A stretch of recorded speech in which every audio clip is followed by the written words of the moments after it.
ঘটনাটাই আপনার নিয়ে বানানো। আপনি হয়তো জানেন না যে আমারে গেরিনা থেকে অপমান করা হয়েছে। এটা আচ্ছা এটা বলিস না। আমি তো না, ফোন না, দিছিলাম যখন, ওটা তখন না, আমি লাইভে ছিলাম ওটা না। না, আমি না, না, আমি লাইভ স্ট্রিম ওটা অন না। করেছি, সেই সময় তুই ফোন দিছিস। না না ওইটা ওইটা না। বলিস না আমাকে লাইভে। অপমানটা করা হয়েছে কিভাবে? কারণ আমাকে ইভেন্টে ইনভাইট করা হয়, কোন ইভেন্টে? ঠিক আছে? ওই আমাদের খুলনায় ওই যে একটা ইভেন্ট হচ্ছিল, ওই যে বুয়া মিট নামের কোন ইভেন্ট মেবি, ওই যে আপনার যাই হোক, ওই যে টুর্নামেন্ট খেলতে গেছিল না আরএসকেরা টিম সহ, হ্যাঁ, এই যে টুর্নামেন্ট ছিল ওইগুলো লাইভ, ওই যে সরি মনে পড়ছে,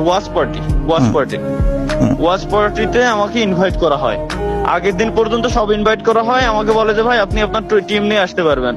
9 জন আমার যে টিমে আছে, ওই 9 জনটা নিয়ে আমি এক জায়গায় গ্যাদার করছি, ঢাকায় আমার বাড়ি, যে কালকে সকালে ঘুম থেকে উঠেই আমরা চলে যাবো ডিরেক্ট খুলনা থেকে আমার বাড়ি ঘুরে এসে দেন পরের দিন আবার আমরা ঢাকা ব্যাক করবো। ক্যামেরা ট্যামেরা সেট আপ সব আমার রেডি।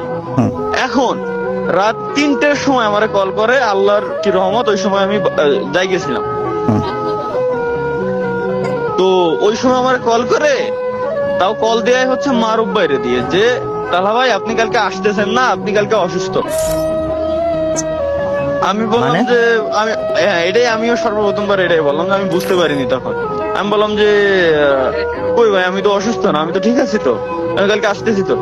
পরে মারুফ ভাই আমার আবার বললো যে ভাই আপনি কালকে আসতেছেন না, আপনি কালকে অসুস্থ।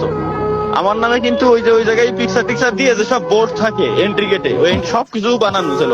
পরবর্তীতে ওইটা ভাঙ্গি ফেলছে, তাও পোলাপান ভিডিও পর্যন্ত করছে।